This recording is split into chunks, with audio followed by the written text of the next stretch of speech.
যেহেতু ফেসবুকে comment post করার মাধ্যমে কটাক্ষ করেছে, সে অবশ্যই ক্ষমা চাইতে হবে। সে যদি ক্ষমা না চায়, সে হয়তো জানে না এটা সৈয়দ নাসিরউদ্দিন সিপাহসালার হবিগঞ্জ, এটা সুফিবাদী সুন্নি জনতার বাংলাদেশ। মিলাদুন নবীর মতো একটা পবিত্র শব্দকে আপনি মতের সাথে মিলাদুন নবী বেদাত আপনি নিয়ে থাকেন, বেদাত আপনি চালিয়ে যান, আপনি করেন না, এটা আপনার ব্যক্তিগত ব্যাপার। কিন্তু আপনি মিলাদুন নবীর মতো এত পবিত্র শব্দটাকে মদের সাথে আপনি কিভাবে তুলনা করলেন?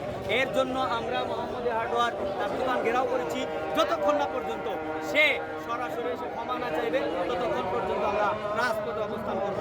আরবি যে মাস চলছে, সে মাস হচ্ছে মাহে রবিউল আউয়াল। আর মাহে রবিউল আউয়ালে পৃথিবীর মধ্যে আগমন করেছিলেন কুল কায়নাতের মূল রাহমাতুল্লিল আলামিন শাফিউল মুজনিবিন উম্মতের কান্ডারি, যা আমাদের জানেন আমাদের প্রিয় নবী দু জাহানের বাদশা রাহমাতুল্লিল আলামিন।